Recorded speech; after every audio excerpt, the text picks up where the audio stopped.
Certa vez, muito depois de Adão e Eva terem deixado o jardim do Éden, a vida já não era mais tão leve. O solo, antes generoso, agora exigia esforço. O suor escorria pelo rosto, as mãos se enchiam de calos, e cada fruto colhido carregava junto a lembrança daquilo que foi perdido. Foi nesse mundo marcado pela queda que dois irmãos cresceram, Caim e Abel. Caim era o mais velho. Trabalhava a terra. Conhecia o peso da enxada, o cansaço da colheita, as noites em que o corpo pedia descanso, mas o chão ainda exigia mais. Ele via a terra como um desafio constante. Abel, o mais novo, cuidava dos rebanhos. Vivia entre os campos, observando os animais, o nascer e o pôr do sol, o vento correndo livre pela relva.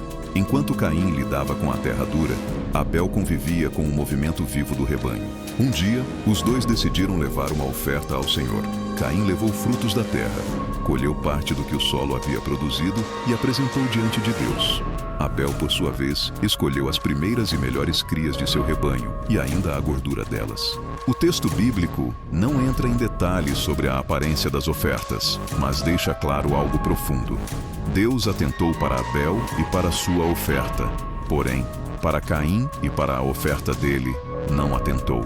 E foi aí que algo começou a ferver por dentro. Imagina o olhar de Caim. Ele vê o favor de Deus sobre o irmão. Talvez veja Abel com o rosto iluminado, com o coração em paz, sentindo-se aceito. E ao mesmo tempo, sente um peso dentro do próprio peito. Caim não ouviu um não explícito, mas sentiu o silêncio de Deus. Um silêncio que incomoda, um silêncio que expõe o que está dentro do coração. A Bíblia diz que Caim se irou sobremaneira. O rosto dele caiu, ele perdeu o brilho, perdeu o eixo, perdeu o foco. Mas o mais impressionante é que Deus não ignora esse momento. Ele se aproxima de Caim, fala com ele, não para condenar, mas para alertar. Por que você andas irado? E por que o teu rosto caiu? Se você fizer o bem, não será aceito, mas, se não fizer o bem, o pecado está à porta. Ele deseja te dominar, mas você deve dominá-lo. Caim estava diante de uma encruzilhada. De um lado, a correção amorosa de Deus. Do outro, a voz do orgulho ferido. Era a chance de ajustar o coração, de rever a oferta, de alinhar a intenção. Mas, em vez de tratar a raiz do problema, Caim escolheu alimentar o ressentimento. O texto é curto, mas o silêncio entre as linhas é longo. Talvez dias tenham se passado. Talvez Caim tenha repetido a cena na mente. Abel aceito, ele não. Comparação, inveja, orgulho. Até que um dia, Caim chama o irmão para ir ao campo. Os dois saem. Talvez Abel tenha ido tranquilo, sem imaginar o que estava prestes a acontecer. O campo, lugar de trabalho e rotina, se tornaria palco do primeiro sangue derramado entre seres humanos. Ali, longe dos olhares, Caim se levanta contra Abel e o mata. O mundo, que já conhecia o peso do pecado, agora conhecia o gosto amargo da violência entre irmãos. O chão, que antes recebia sementes, agora recebia sangue. Mas Deus vê, ele sempre vê. O Senhor então pergunta a Caim: onde está Abel, o teu irmão? Caim responde com uma frase que ecoa até hoje: não sei. Por acaso sou eu o guardador do meu irmão? Era mais do que uma resposta insolente. Era a negação da responsabilidade. Era alguém dizendo: eu cuido de mim, o resto não é problema meu. Mas Deus não faz vista grossa. O sangue de teu irmão clama a mim desde a terra. O sangue de Abel se tornou um grito invisível, mas audível para o céu. O pecado de Caim não foi apenas um ato impulsivo. Foi algo que começou lá dentro, em uma oferta feita sem entrega verdadeira, em um coração que não aceitou correção. Então Deus pronuncia o juízo. A terra, que já era difícil, se tornaria ainda mais pesada para Caim. Ela não responderia mais do mesmo jeito. Caim se tornaria fugitivo e errante pela terra. E ali, no meio do peso da consequência, Caim sente o desespero. Meu castigo é maior do que posso suportar. Ele tem medo. Medo de ser morto. Medo de vagar sem proteção.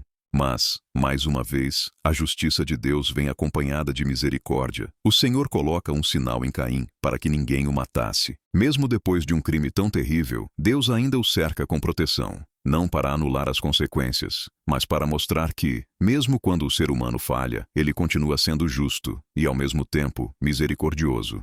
A história de Caim e Abel não é apenas sobre um irmão que matou o outro. É sobre o que acontece quando o coração não lida com a comparação, com a inveja, com a frustração de não ser reconhecido como gostaria. É sobre o perigo de deixar o ressentimento crescer em silêncio. Sobre o pecado que bate à porta, esperando uma brecha para entrar. Sobre o convite de Deus para dominar esse pecado, e o resultado trágico quando escolhemos ignorar essa voz. E talvez, se Caim tivesse aberto o coração naquele primeiro momento, se tivesse reconhecido a própria ferida, o próprio orgulho, a própria dor, a história teria sido outra. Mas é justamente aí que essa narrativa antiga conversa com a nossa vida de hoje. Ainda hoje existem altares, ainda hoje existem ofertas, ainda hoje existe comparação entre irmãos, colegas, pessoas próximas. Alguém é promovido, outro não. Alguém é elogiado, outro passa despercebido. Alguém parece prosperar com pouco esforço, enquanto o outro luta e não vê o mesmo resultado. E nesse lugar invisível do coração, o mesmo cenário se repete. A ira bate à porta, o ressentimento tenta criar raízes, a inveja sussurra que a culpa é sempre do outro. Mas assim como fez com Caim, Deus continua falando hoje. Se você fizer o bem, será aceito. O pecado está à porta, mas você pode dominá-lo. Essa história não está na Bíblia para nos fazer apenas apontar o dedo para Caim, mas para olhar para dentro. Ela nos convida a perguntar: que tipo de oferta eu tenho apresentado a Deus? O que há por trás do que eu faço? Meu coração está limpo ou carregado de comparação? Porque no fim, a verdadeira diferença entre Caim e Abel não esteve apenas no que ofereceram, mas em como ofereceram e em quem estavam se tornando diante de Deus.